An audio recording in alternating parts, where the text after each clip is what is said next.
Fitting that Kyle Larson would be the first driver to officially punch his ticket into the championship race after a dominant showing at Texas Motor Speedway. Meanwhile, behind him, back in traffic, some of the other playoff drivers ran into colossal issues.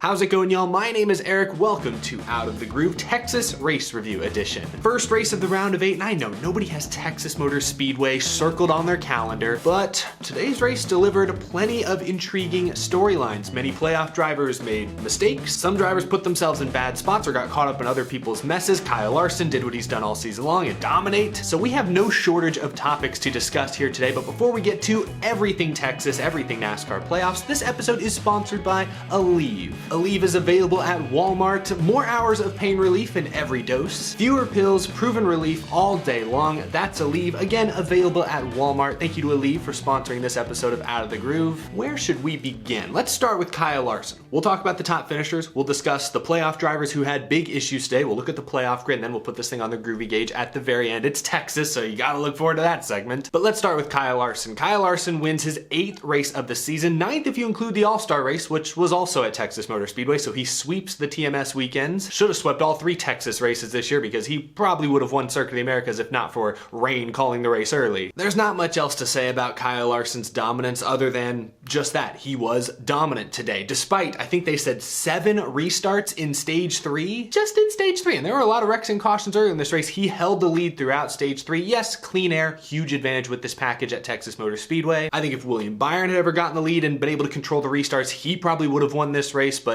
it was Kyle Larson in control at the end, and he never let up. So you got to give him credit for that. It is fitting that the most dominant driver and team all season long are the first ones locked into Phoenix, locked into the championship. And I've noticed a shift in the narrative, especially when it comes to how TV is discussing the championship race. We've talked about the championship like this on YouTube, and I'm sure on other podcasts for a couple of years at this point. But I noticed at the end of today's race, TV was starting to make this point. But I think most teams in NASCAR look at the championship 4, just getting to that race as the ultimate goal at the end of the season. The championship trophy, winning at Phoenix, that's great, that's amazing, that's the icing, that's the cherry on top, but getting to the championship 4, getting all that media attention the week of, getting all that hype, all that exposure for your sponsors, that is the main goal that every team sets out to achieve every single season. One race, anything can happen. We saw this like in the truck race last year. It looked like Brett Moffitt was gonna win that championship. Caution came out with like 2 laps to go, he lost it on the restart. Anything can happen in one race. It's all about getting to that Final Four. It's kind of like college basketball, you know? Schools will raise banners for Final Four teams. You know, if you make it to the Final Four after all March Madness craziness, you know, that's worthy of a banner. Even if you don't go on to win the national title, people will talk about that team, at least within that school, within that fan base, for years and years to come. And I think NASCAR has sort of become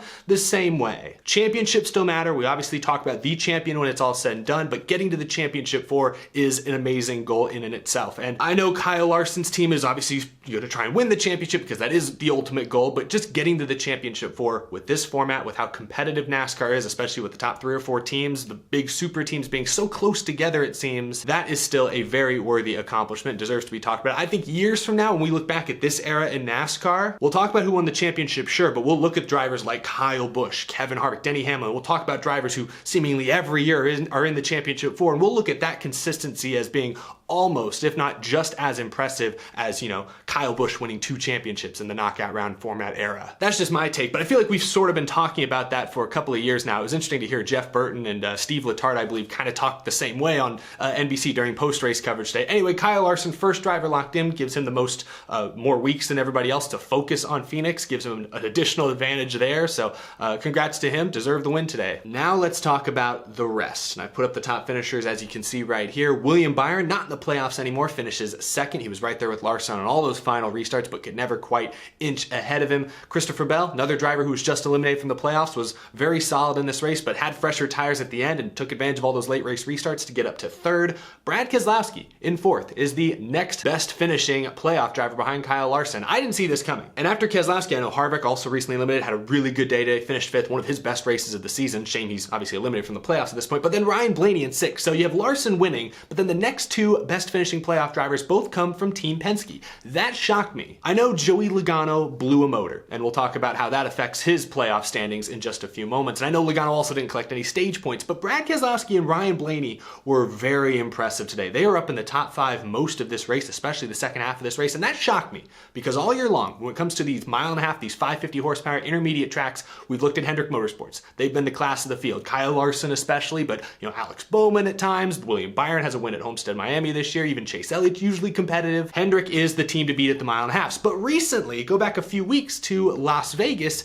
suddenly Joe Gibbs Racing took a big step forward. Denny Hamlin won that race. Both Martin Truex Jr. and Kyle Busch both finished in the top 4 in that race. Hendrick was fast, but you'll remember they got behind on that questionable pit strategy, and Chase Elliott in second was the best finishing Hendrick car. I think Larson ended up 10th in that race. Like, he couldn't really manage himself in traffic as well as a lot of the other drivers. So suddenly, a couple weeks ago at Las Vegas, Joe Gibbs Racing, who's been really good at the 750 horsepower tracks this year, suddenly looked like maybe the team to be at the 550 horsepower tracks, or at least looked like they'd caught up to Hendrick Motorsports in a big way. No one was talking about Team Penske, but then today, Keselowski, he's been slow most of this season. He's kind of been an afterthought. I'll admit, I was very wrong. I picked him to be eliminated in the round of 16 before these playoffs actually began. So he is proving me wrong every single round, and he continued to today. Where did this speed come from? They didn't show this kind of consistent speed, especially not at these types of tracks, pretty much all season long. Blaney's been the best out of the Penske stable at the intermediate tracks, but today Brad Keselowski, finished better than him. I was very impressed with Penske today. They had 2 cars finishing in the top 6. Blaney collected 17 stage points. Keselowski got 7 of his own. That's extremely helpful. That's the story of the race to me, because you look, the highest finishing Joe Gibbs car in the playoffs at least was Kyle Busch, back there in 8th.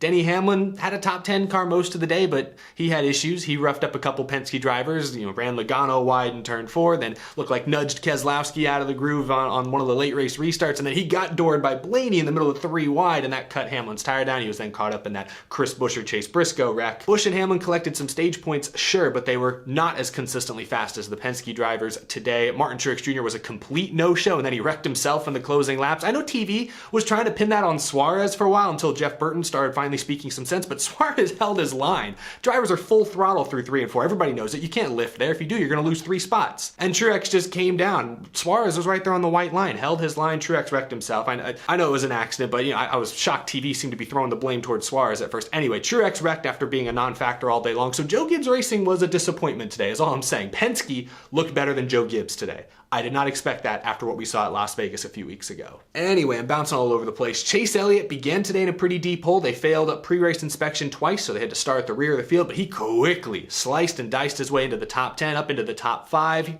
never really contended with Byron or Larson for the race lead, but he seemed to have 5th to 10th place speed, and that's exactly where he finished, 7th place. I know I just talked about all the incidents Hamlin was involved in, but he survived to finish 11th. That's honestly remarkable given how much front-end damage he seemed to have after the Buescher wreck. It helped that early in this race in stage 1, Bubba Wallace got loose on a restart, spun out in front of the entire back half of the field, took out like 10 cars, damaged a few more than that even, so that helped. That probably helped Hamlin from losing more spots. Same goes for some other drivers we'll look at. Like Truex completely destroyed his car. You'd think he'd finish like 35th. No, he finished 25th. Like, it's not good, but it's not quite as catastrophic as it might have been. I mentioned Logano blowing his engine. He finished 30th in this race. He was the worst finishing playoff driver. We'll look at the playoff grid in just a second, but a few other drivers I want to shout out. Tyler Reddick looked really good today in that, kind of tongue-in-cheek Dale Earnhardt black number 3 throwback. He had top 5 speed throughout this race. He got loose on a restart, or got nudged by Harvick and made a miraculous save late in this race, and then he followed that up by just dive-bombing Byron and roughing William Byron up for the second week in a row. I want to see William Byron get angry. Luckily, Byron didn't cut a tire down, but Tyler Reddick obviously created a tire rub on the 24th. Byron had wrecked out today because of more contact from Reddick. Again, this would be the second week in a row that Reddick got into Byron and ruined his race. I would expect to see tempers from William Byron. Either way, he needs to have a talk to. Reddick needs to be on thin ice. Dude can't keep driving in over his head like that, especially around William Byron. It's becoming comical at this point. Anyway, Byron survived to finish second, but I just wanted to give Tyler Reddick a shout out, finishing inside the top 10. He had great speed today. Daniel Suarez held his line again, finishes in the top 10 as well. Happy for those guys. Now let's look at the playoff grid. Kyle Larson, if he wasn't already, he is officially locked in to the championship race, and then things look pretty tight. Again, Ryan Blaney, great in the stages, finished 6th. He's second in points now, plus 17. Then you got a couple of Gibbs drivers. Hamlin and Kyle Busch dodged a number of bullets today. I mentioned all the incidents Hamlin was involved in, but he came home to finish 11th, and he still got a good amount of stage points. I think he finished today with the 4th most stage points of playoff drivers, so that helped save him a little bit. Kyle Busch got caught speeding early in this race, race, got put back behind traffic, and then when that huge wreck broke out, he narrowly avoided catastrophe a couple of times. Got a tiny bit of damage on his left rear. It never really seemed to bother him the rest of this race. He struggled with the handle, never sounded happy with the car, but salvaged their day, got a top 10, so he's in a decent spot, all things considered. Then you've got defending champion Chase Elliott, -8, and then Brad Keselowski, I'd say still within striking distance, but Keselowski entered this round in a deep hole. He was 8th on the grid at the beginning of the round because, like I said, they hadn't been that fast all season long. They had not shown championship speed. They'd been the 3rd best Penske car most of this year. They made it into this round. They showed good speed today. They're going to need to do that 2 more weeks in a row to have any hope at advancing to the championship 4. But then behind Keselowski, my championship pick before these playoffs began, Martin Truex Jr., that accident, that mistake with like 20 laps to go in this race has perhaps derailed his season. They've been inconsistent recently. I've talked about it on the show. Really good at the 750 horsepower tracks usually, kind of non-existent, or at least inconsistent, I should say, at the 550 tracks. They were pretty good at Las Vegas, but not good today. Don't know what to make of that team half the time. Didn't run very well today, didn't collect any stage points. That hurt them, and then, of course, turned themselves off the front end of the 99 and ended their race early. That's a huge hit for Truex. They're probably almost in a must-win situation. Luckily, he's really good at Martinsville, but you hate to have your whole season riding on the paperclip. I mean, if he has a great run at Kansas next weekend, makes up a lot of points in the stages, maybe he could point his way back into this thing, but I don't know. Winning your in at this point looks pretty much like Truex's best bet. And then Joey Logano, must-win territory after blowing a motor today. You don't see big teams like that just blow motors very often, but we heard a couple issues from some of the Penske drivers. Logano obviously blew a motor, but Blaney at some point in the middle of this race talked about his car sputtering for a brief instant and then coming back to life. So kind of a lot of hold your breath moments for Penske fans here today, but Blaney survived, thankfully. Logano did not. So he's in a deep hole. He needs to win either Kansas or Martinsville. Given that his only win this season was at Bristol Dirt, I don't love his chances, but hey, he did win at Kansas a year ago, this race a year ago, so maybe next week he's got that circled. Who knows? But there's the playoff outlook after the first race of the round of 8. You got 1 more mile and a half and then a short track at Martinsville to wrap this round up. Going to be very, very interesting. I'm checking my notes to make sure I didn't miss anything big. I do want to give a shout out to Chase Briscoe, the rookie driver, real quick. He ran 7th, 8th place for a good portion of this race, was having a really solid day until he tried to hang on Denny Hamlin's right rear quarter panel through turn 4 and just didn't seem to have the car to do it. Maybe Hamlin squeezed him a little bit, but it looked like Briscoe was carrying too much speed to make the corner, scraped the wall, and then cut a tire down a couple laps later. Hurt his finish a bit. He had a very solid like 8th place run going before then. And in the playoffs, when everyone's bringing their best stuff, that's pretty impressive from the rookie, but he did kind of make a slight rookie mistake, if you ask me, but I meant to give him a shout out earlier, forgot to do so. So shout out Chase Briscoe for running about 2/3 of a really good race. And also Chase Elliott, forgot to mention, he battled right front tire issues all day long. They caught it early on. He pit earlier in the cycle, actually went a lap down, I think he had to take the wave around to get back on the lead lap, but their right front tires seemed to be wearing out faster than pretty much everyone else's, so that was kind of in the back of their minds all day long. They survived, luckily, never actually cut a tire down and wrecked dramatically. That would have been catastrophic. They avoided that, so also wanted to just throw that in there as well. That's something Chase Elliott struggled with much of the day. But I think that's pretty much everything. Let's talk about the race more broadly for a second. Texas Motor Speedway is, I was about to say, is the most polarizing track on the schedule, but it's hard to find many fans out there that will defend Texas Motor Speedway to the death. I mean, I have a sentimental spot for Texas Motor Speedway. It was where I saw my first ever NASCAR race. It's where I've seen by far the most NASCAR races in my lifetime. It's a nice facility, but since that repave and reconfiguration, it has not consistently put on great racing. Even today, and I thought today was a very entertaining, very intriguing Texas Motor Speedway race. In fact, forget Texas Motor Speedway. I think objectively, this was a very intriguing race, regardless of what the track was. But for Texas, especially recent Texas, this was a very solid race. But even so, it's hard to find fans that defend Texas Motor Speedway in its current form. I mean, you saw the crowd out there. It makes me kind of sad because I remember not that long ago, 10 years ago, like 2011, 2012, they'd still get over 100,000 fans in both April and November every single year. Like, those stands are pretty darn full. Today, this year, last couple of years, gosh, it's just sad. It's hard to watch sometimes. I mean, almost across the board, NASCAR tracks have seen dips in attendance, but few have been as noticeable as Texas Motor Speedway. Like, it's Indianapolis that went from 250,000 fans not that long ago to much less, and then Texas, who, remember 15, 20 years ago, we're getting 200,000 fans out there a weekend. Not the case anymore, not even close to the case anymore, and it's just kind of puts a damper on the weekend when you see all those empty seats, not even covered up, just glistening there in the sun, empty bleachers. It's hard to watch. As someone who's been going to Texas for 15, 16 years, it's kind of disappointing. I hope today's race sells a few more tickets for next season because I thought today's race was wildly interesting. Stage 2 was boring. Not a lot happened. Kyle Larson dominated. William Byron couldn't get by in the dirty air. That sucked.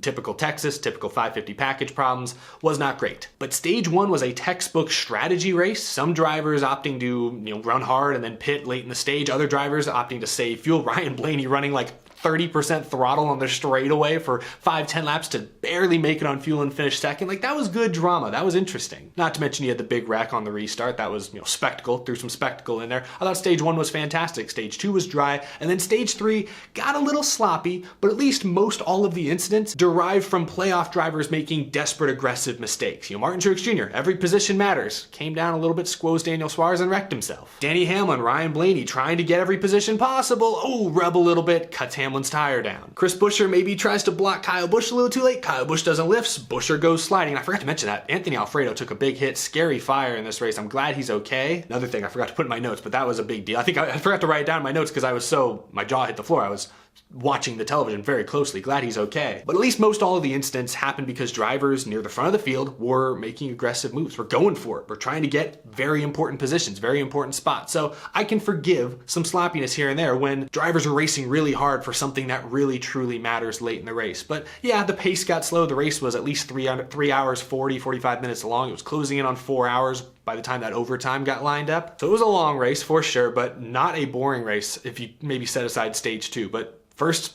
80 laps were great. Final 100 laps, had me incredibly invested. So not just by Texas standards, but by overall NASCAR standards, I thought today was a very interesting race. I'm gonna dock some points because I don't like the way this package races at the 1.5 miles, and I don't inherently like the way Texas Motor Speedway races as a track, that the groove is so narrow, and if you slide up into that resin much at all, it's easy to completely wipe out and lose a ton of momentum. I don't like that style of racing, so I'm gonna dock a few points just because I know the box that the drivers are confined to a little bit, but I'm not gonna deny that there were some very intriguing and interesting storylines to follow throughout this event. So let's put this thing on the Groovy gauge. I'm gonna give today's race at Texas Motor Speedway a 75%. I thought it was a very good race. Not amazing, not astounding, not phenomenal. I thought the Roval last weekend was really crazy. This was entertaining, solid, few whoa moments, but hindered a little bit by Texas Motor Speedway and the 550 horsepower package's traits. So it is what it is. 75 though. I think that's got to be one of the better scores I've given Texas Motor Speedway in recent years. So leave your comment down below. Do you agree with that score? Do you think it's too high, too low? Give your score down in the comments below. Ooh, that rhymed. That was kind of cool. Anyway,